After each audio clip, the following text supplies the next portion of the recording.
Episcopal services had been held in the predominantly Mormon community since 1908, but had no formal schedule or meeting space. This was resolved in 1911 when the rectory was built. It was known then as the rest home or hostel.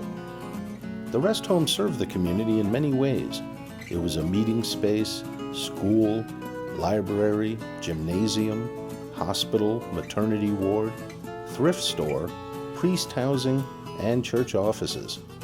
When the rest home was built, it was one of the largest and most impressive buildings in town. As the congregation grew but could no longer fit in the small chapel in the rest home, a new chapel was constructed next door. During the winter of 1915, logs were cut and peeled, then hauled to the site. Work started the following July and was finished by early fall when the church was consecrated on September 10, 1916.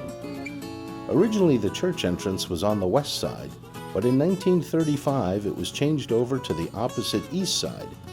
This was done to match the entrance for the rectory and new hospital.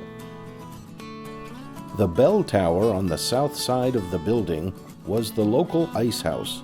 This was short-lived as the melting ice softened the ground and caused the tower to tilt. Today the chapel is open to visitors and holds special community events. When the new church was built in 1995, the design matched the historic feel of the rectory and the chapel.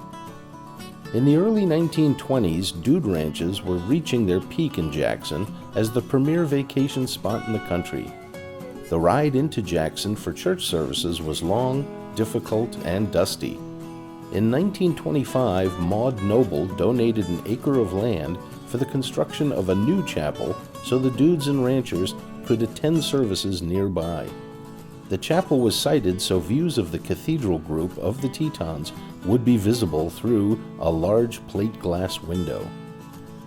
Dudes often staged races, hold-ups, and other games on their way to and from church services. Upon arrival at the chapel, the games would pause as riders entered the chapel grounds on horseback, having to duck and inadvertently bow to the chapel and mountains as they rode through the bell canopy.